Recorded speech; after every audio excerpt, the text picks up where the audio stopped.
Welcome to New Possibilities. I speak truth to power without fear.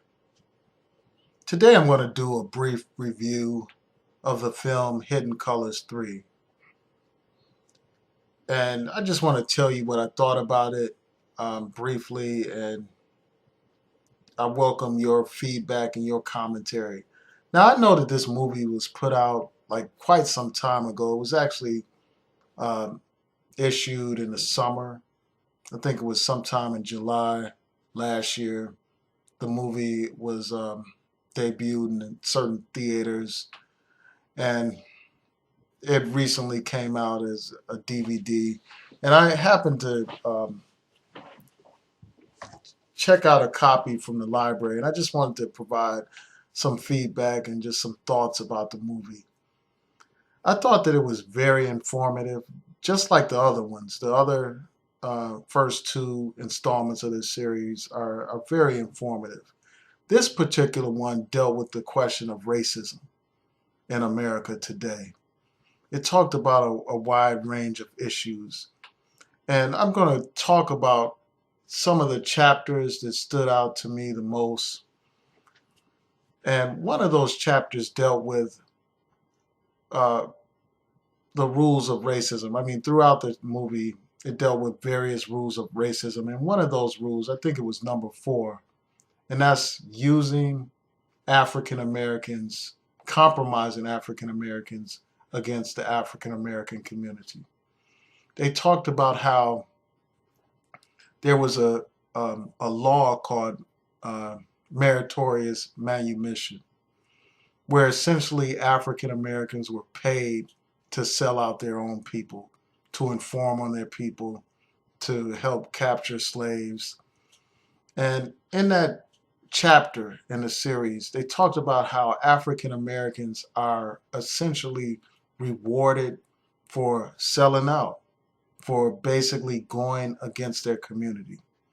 They're rewarded financially, they're given a stage and a platform and a lot of attention when they sell out the community. And there are many examples of that phenomenon in the media. You have people like Larry Elder. You have people like Dr. Ben Carson. And he's a renowned surgeon. He was already known before he entered into politics.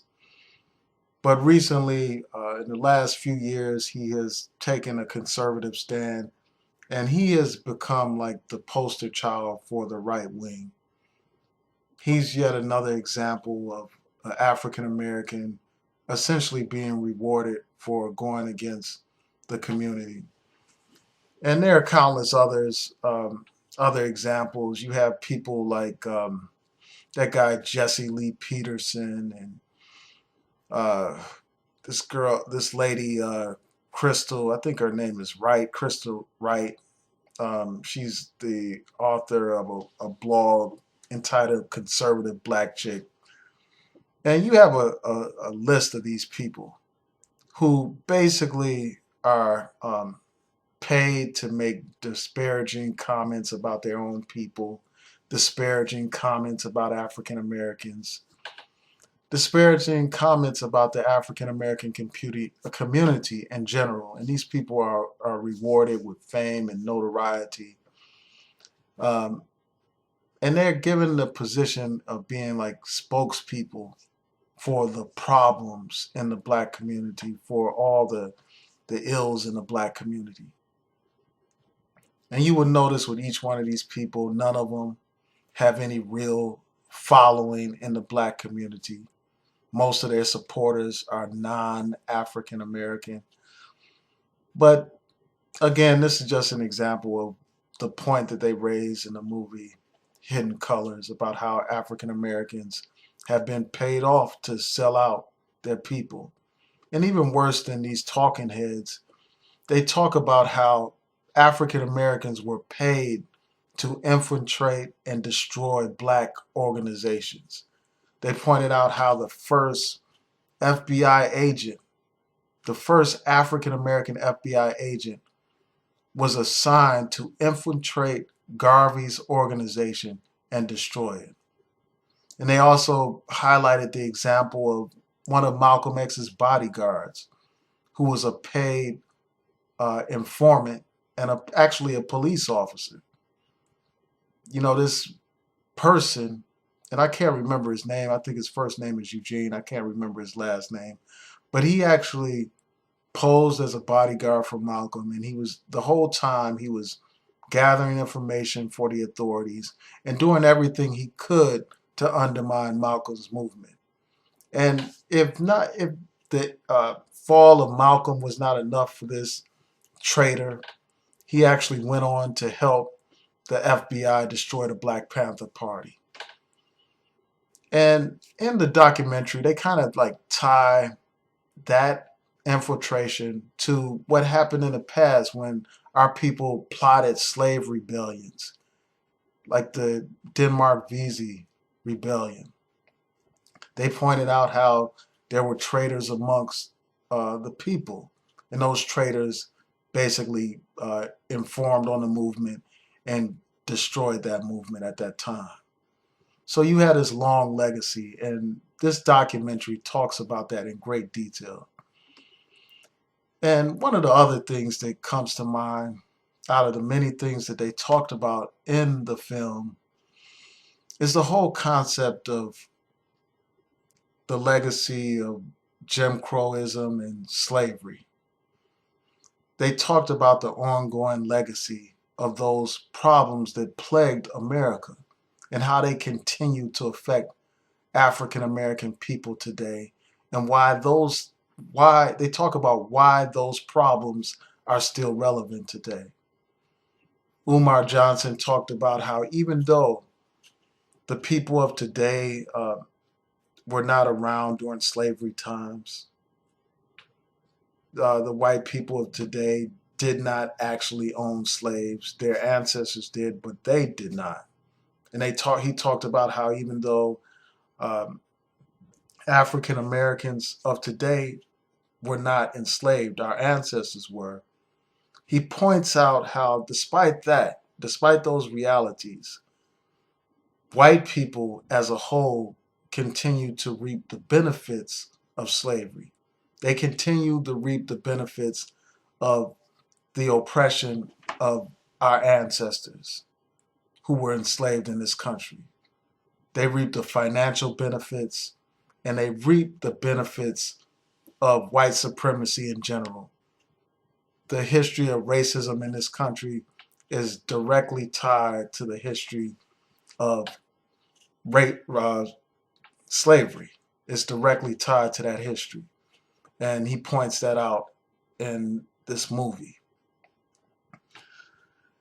So he also talks about how there's a tendency among these conservatives to try to pretend like that legacy is irrelevant and that problems can be solved simply by African Americans behaving the way the white man wants them to behave, speaking the King's English, dressing appropriately, dressing in a suit and a tie and all that stuff, that somehow will eradicate racism in this country. And you hear a lot of this stuff here on YouTube. You have these YouTube personalities who constantly berate black people, constantly use shaming tactics, constantly talk about the dysfunction in the black community as if that's the root cause of a lot of the problems that we see. They tend to blame everything on black people. Whenever there's a police killing of a young black man, they blame the black man, the black community. And you have these people that blame the black woman for all these problems. They don't look at the structural and institutional racism. And that's something that this film points out in great detail. They talk about the relationship between that legacy of Jim Crowism and slavery, and they tie that relationship to the current conditions of African Americans. And I thought that was, a great thought-provoking discussion. And, for that reason, I highly recommend this whole series. And, also throughout the film, they make certain comments about a wide range of issues that deal with race and African Americans. And even though I agree with most of the things that are said in the documentary, there are some things that I do not agree with, that I think were overstatements or exaggerations um, that require a more sophisticated analysis. Like some of the things that Umar Johnson said about President Obama, I think that they're like inaccurate. I don't think they actually reflect the president's record. And some of the things that he said about how African Americans are worse off under Obama than they were under these prior presidents, I think that those statements are inaccurate as well. His assessment that Obama has done nothing for African American people or that he's not concerned about the plight of African American people. I think that that's an exaggeration, and I think that it's inaccurate given his record um, of doing all kinds of things to benefit the African American community.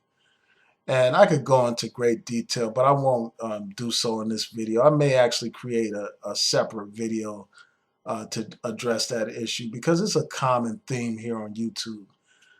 You hear it from the far right and you hear it from the far extreme left. Um, you hear these people, you have two crowds. You got the conservatives, the Republicans that will trash anything that Obama does or anything that any black progressive does, period. And then you have these conspiracy people, these conspiracy wackos that just don't believe in any kind of government. They don't believe in anything that Obama has done. And I critique a lot of things that the president has done as well. But I'm not divorced from reality. I mean, I understand the things that he has done. And I think that anyone who does a fair analysis of the work that the president has done can say that he has done several things that are of benefit to the African American community. And again, I'll probably do a separate video for that. I won't go into detail on that topic. But overall, I thought that the documentary was well done. It goes into a lot of history. So I highly recommend that you all check out this documentary. I mean, if we can put all of our energy into a lot of these negative programs out here, all these reality shows, the housewife shows, the love and hip hops, and this other garbage that we see out here, surely we can invest some time in a quality program like Hidden Colors. Surely we can spend some time reflecting on our situation as a people, especially at this time. It's African American History Month, and this is a time for us to reflect on our history, not to just glorify our past and, not to just live in the past, but to use our knowledge of our past as a foundation for our future. Peace.